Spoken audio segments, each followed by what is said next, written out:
Welcome, bold adventurers and curious wanderers, to our RV travel station, your go-to hub for all things related to the magic of motorhome travel. We're here to bring you unexpected, exciting content and to surprise you with intriguing stories about well-known individuals who've reaped the rich rewards of the RV experience. Whether it's the thrill of the open road, the allure of hidden trails, or the joy of spontaneous family adventures, we've got it all. So buckle up as we embark on this journey together, exploring why you too should try this transformative experience with your family and friends. Ever pondered on the profound question of why we often feel the urge to step away from the hustle and bustle of our lives and reconnect with nature and our inner selves? Well, today we delve into the intriguing journey of Vivek Ramaswamy and his family, a tale that might just inspire us to embark on our own explorations. In a world dominated by high-speed internet and instant gratification, Ramaswamy and his family chose a different path. Leaving their urban life behind, they embarked on a motorhome trip, seeking to reconnect with nature and with each other. It was not just about the places they visited, but also about the people they met and the experiences they shared. Their journey took them through small towns and rural areas where they discovered a more authentic America. Away from the towering skyscrapers and the bright city lights, they found a place where life moved at a slower pace, where people had time to stop and chat, where the air was fresh and the landscape was breathtakingly beautiful. Ramaswamy describes this trip as a life-changing experience. It was an opportunity for him to rediscover his values and reaffirm his commitment to individual liberty. It was a journey that helped him see the world in a new way. The family's travels were not just about sightseeing, it was a journey of self-discovery and of reconnection. Each new place they visited brought new experiences, new perspectives, and new insights. They learned about the local culture, they tasted the local cuisine, and they listened to the local stories.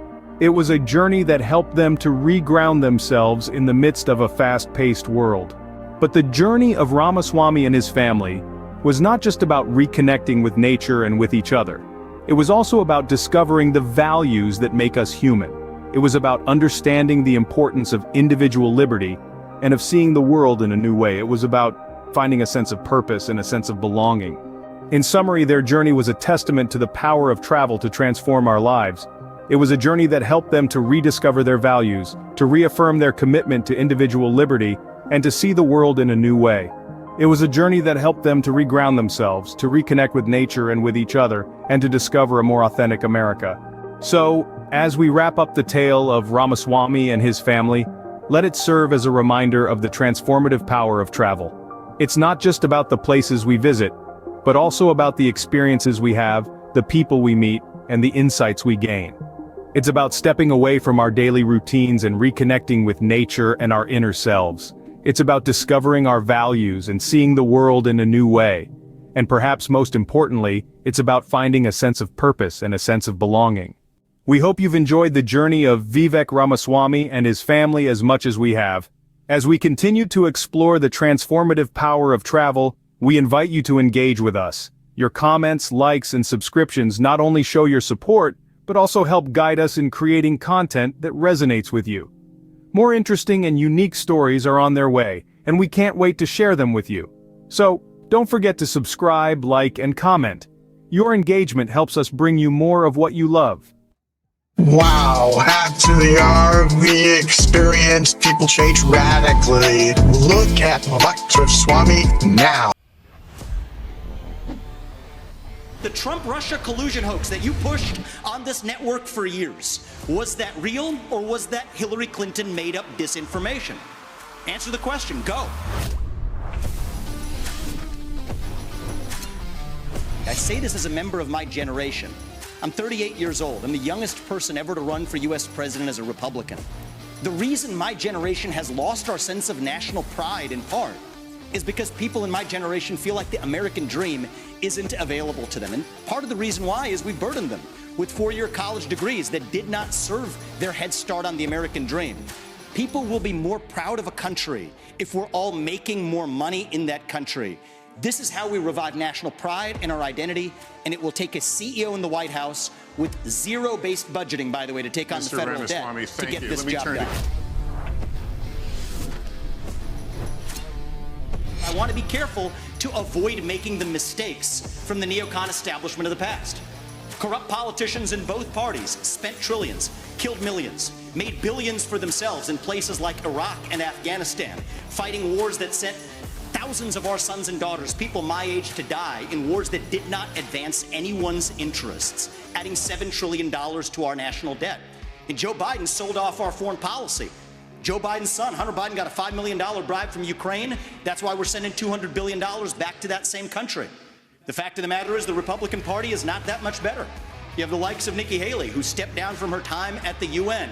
Bankrupt or in debt was her family. Then she becomes a military contractor. She joins the board of Boeing and otherwise, and is now a multimillionaire. So I think that that's wrong when Republicans do it or Democrats do it. That's the choice we face.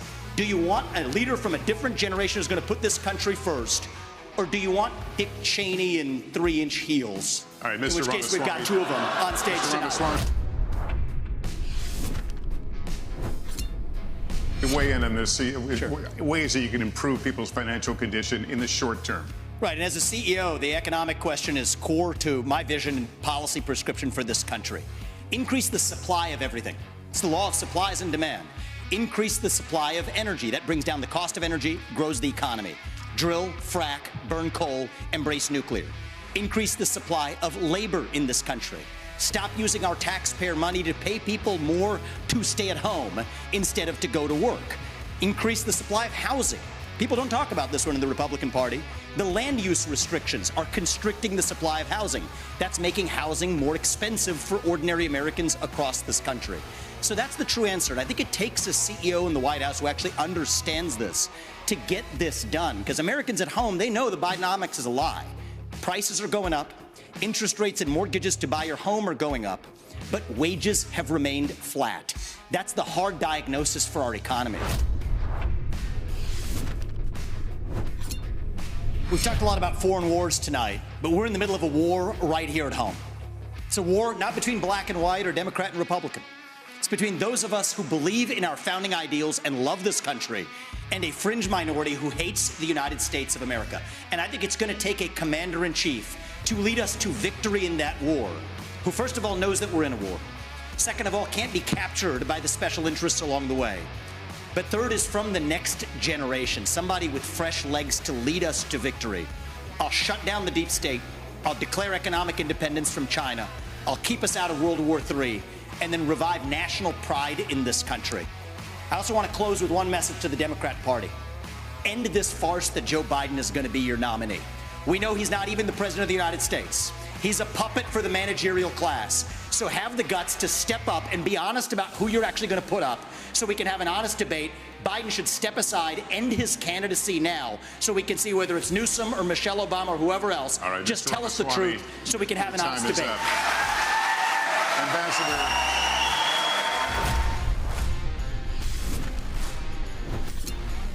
I think there's something deeper going on in the Republican Party here, and I am upset about what happened last night. We've become a party of losers at the end of the day. It was a cancer in the Republican establishment. Let's speak the truth. I mean, since Ronna McDaniel took over as chairwoman of the RNC in 2017, we have lost 2018, 2020, 2022, no red wave that never came. We got trounced last night in 2023. And I think that we have to have accountability in our party. For that matter, Ron, if you want to come on stage tonight, you want to look the GOP voters in the eye and tell them you resign, I will yield my time to you. And frankly, look, the people there cheering for losing in the Republican Party. Think about who's moderating this debate. This should be Tucker Carlson, Joe Rogan, and Elon Musk. We'd have 10 times the viewership, asking questions that GOP primary voters actually care about and bringing more people into our party.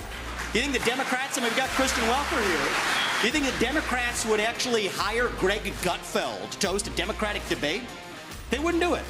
And so the fact of the matter is, I mean, Kristen, I'm going to use this time because this is actually about you in the media and the corrupt media establishment. Ask you, the Trump-Russia collusion hoax that you pushed on this network for years, was that real or was that Hillary Clinton made up disinformation? Answer the question. Go. Mr. Roberts. This is how we get our country back. We need accountability because this media rigged the 2016 election.